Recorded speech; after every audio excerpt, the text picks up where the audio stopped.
I am incredibly confused this morning. It's only Monday morning, and Bud Light has already found a way to confuse me. Correct me if I'm wrong. The past couple of weeks, all I have heard from executives at Bud Light is this recommitment to their consumers. Wasn't it just last week that the head of marketing told CNN, "We have been humbled by this experience. We have heard the message from normal people"? CEO Brendan Whitworth, he's touring the country this summer, standing around empty Bud Light concession stands, begging people to accept free beer. Now, there is something seriously wrong when you can't get alcoholics to accept free booze. We are 3 months into this boycott of Bud Light. 3 months of one bad business decision after another. We still have yet to receive an apology. Not that an apology would do any good at this point. Last week, several analysts, they claimed that Bud Light has permanently lost 25% of its revenue. We have seen insincere acts of contrition. We've seen Bud Light produce commercials filled with Americana, begging Randy Redneck and his wife Bambi to give us one more chance, restore our rightful place as the king of beers. We've seen executives at Bud Light borrow a move from the federal government, thinking money's going to solve the problem. Just throwing money at the problem will make everything go away. Giving millions of dollars to distributors, most of which are family-owned businesses who have been impacted the most by Bud Light's association with Bob Dylan Mulvaney. We've seen all these insincere acts of contrition, but we've never seen an apology. Why? If you've been following this channel for the last 3 months, you already know the reason why. Sure, it's been pure speculation on my part in the past, but in most cases, when someone doesn't apologize for something, they don't believe they've done anything wrong. Me personally, I'm not big on apologies anyway. I prefer to form my opinions of someone based on their actions. An apology is absolutely meaningless if your behavior remains the same. But it's no longer speculation at this point. Bud Light hasn't apologized because they have chosen their side. They have quietly sponsored several pride parades during the month of Woke Christmas here in America. They were accused of sponsoring a kid-friendly drag show. I think that was being held in Arizona. When conservative media outlets picked up the story, executives at Bud Light, they quickly released a statement distancing themselves from the event. "We are outraged by these false accusations. Bud Light would never, I mean never, sponsor an event this egregious. We will not be responsible for confused men thinking it's Halloween, dressing like the dancing queen Jackie Mahomes." You know, it's strange. Bud Light was quick to distance themselves from this event in Arizona. Supposedly, they didn't want to be associated with an organization of birthing persons who were promoting a family-friendly drag show. Family-friendly drag show. That's like promoting a family-friendly porno. There's no such thing. If you want to promote a drag show to adults, that is perfectly fine, but don't offer me the shit sandwich claiming the show is suitable for all ages. There are areas of entertainment that are suitable for children. There are others that are only suitable for adults. But this right here, this is the reason I am not a believer in words. This is why I formulate my opinions based on your actions. Bud Light was quick to distance themselves from this event in Arizona. They were quietly sponsoring pride events in the Midwest. They didn't want to publicize it, they didn't want people to know, but when it comes to sponsoring a pride parade in Toronto where children were exposed to things that most adults wouldn't want to be exposed to, Bud Light could not be more proud of their association with it.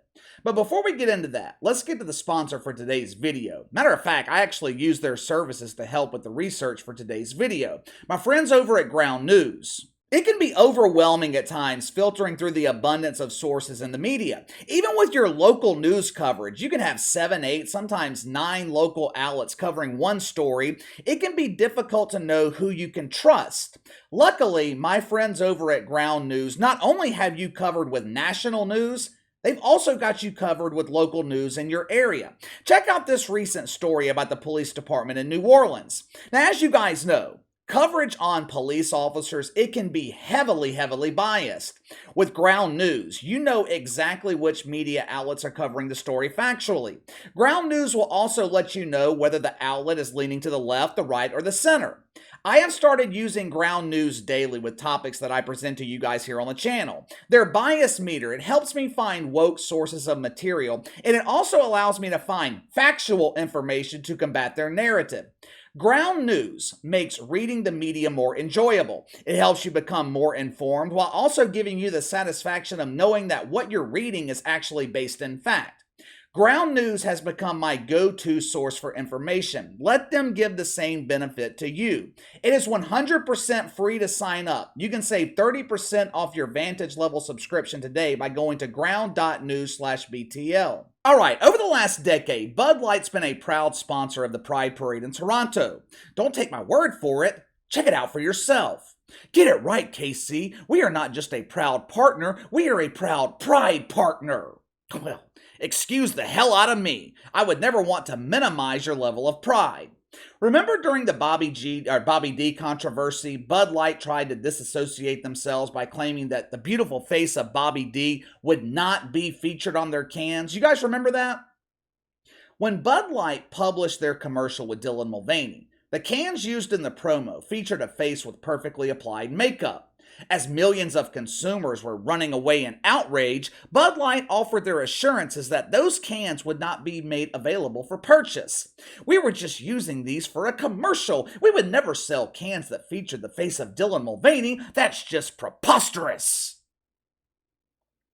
Once again, these were meaningless words from Bud Light. Let's look at their actions. If you're one of the few people buying Bud Light in Toronto, this right here, this is what you're drinking out of. Who knows? Maybe a few lucky consumers were given a nice rainbow hugger designed to keep their woke beer chilled with a nice woke hug. I thought it was a nice touch that Bud Light included proper pronouns on the can. She, her, he, him, they, them, Tim, Kim. It wasn't enough, though, for executives at Bud Light to just be a partner in the Pride. No! Partnering with the Pride is meaningless without the donation of money. I am assuming that most people in this audience are not consumers of Bud Light, but if you happen to enjoy the taste of the former king of beers, let me explain where your hard-earned money is going.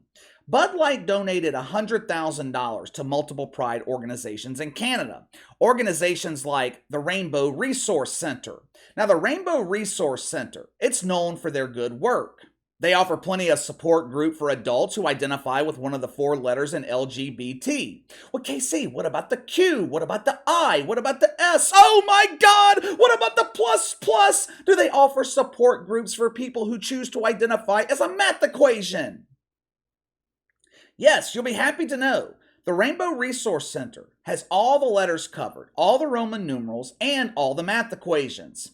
This is a fully functional, well-funded organization. And look, I really have no problem with it. I have no problem with Bud Light donating money to an organization that offers help and support to adults. If Dan is currently identifying as Q, he's questioning whether he wants to transition to Fran, there should be support groups offered to help him through the process. I'm fine with that. I'm not donating my money to support it, but I'm fine with it. But the Rainbow Resource Center, they also offer support to children as young as 10. When I was 10 years old, I was thinking about video games. I was playing baseball outside with my friends. I wasn't seeking out support to help me properly identify. Over the weekend, the Bud Light-sponsored Pride Parade was held in the streets of Toronto. It was the festival of festivals. The Pride was on full display in the streets of Toronto. There were plenty of rainbow flags. The smoke was steaming off the grill as the Oscar Mayer was being cooked to perfection. Those who had mastered the art of culinary included the cucumber. For newcomers who aren't used to large vegetables, there was plenty of asparagus offered. It was a vegan's dream. So far, so good, right?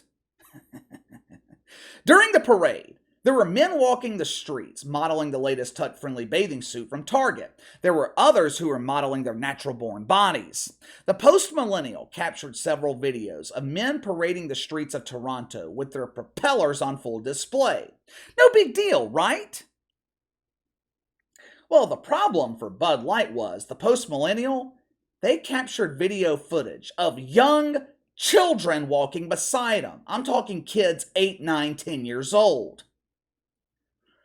Look, I don't necessarily blame the Pride paraders. I don't blame the men who are modeling their tuck-friendly bathing suits. That is the expectation at these parades. That's what happens at these parades. Adults should know, if you attend a Pride parade, that's what you're likely to see. If you don't want to see it, don't go. When I go to the Smoothie King Center, I expect to see professional basketball. I expect to see Zion Williamson in street clothes keeping the bench nice and warm. I expect the Pels to actually win. When I haul a load of garbage to the dump, I expect WNBA dump divers to properly dispose of my trash. That is the expectation. I have never attended a Pride parade. Will never attend one, but if I were to go, I would expect to see drag queens. I would expect to see dudes walking the streets without tan lines. I wouldn't expect children to be walking beside them. Hell, I would not expect to see children in the crowd, period. But that's not their fault. I don't blame them for parading at a Pride parade with children watching them. It's not like they were doing this at an elementary school. It's not like they were booked to perform at Vacation Bible School. That doesn't mean I want it happening in the streets of my city. That doesn't mean I agree with it or that I want to see it, which is why I don't go. What I'm saying is that behavior, that is the expectation at these events. I can't be mad that paraders of Pride are doing what they're expected to do. Now, I'm not going to show this footage that was captured by the Post-Millennial because it's bad. I mean, it's that bad. But walking alongside this group of parading men was a mother and her son. The kid couldn't have been over the age of 10. Again, I don't blame the parading men. I blame the mother. I blame the parents who take their kids to these events. I also blame Bud Light for sponsoring this shit for the last decade. They know exactly what happens at these parades. But at some point, the majority of the blame has got to fall on the parents. It is not Bud Light's responsibility to keep kids away from these parades. That responsibility falls on the parents. And look, every parent has the right to raise their child the way they want. I don't agree with it. I don't think a Pride parade is any place for a child, just like I don't think a Mardi Gras parade in New Orleans is a place for a child. I don't bring my nephews with me to happy hour. Why? Because a bar is no place for a child. It has become abundantly clear that Bud Light has chosen their side. Initially, I was thinking that maybe because all this happened in Canada that Bud Light didn't think we would notice, but that's just not logical. They knew this would be publicized. They just don't care. They do not care. This boycott has changed nothing. Bud Light, they're going to continue to support the causes they believe in. And normal people, we're going to continue not to buy their shitty beer. But give me your thoughts. Bud Light sponsors Toronto Pride, where children are exposed to dudes with no tan lines. Will this strengthen the boycott against Bud Light? In the coming weeks, could we see sales of Bud Light drop by 30-35% instead of the usual 25%?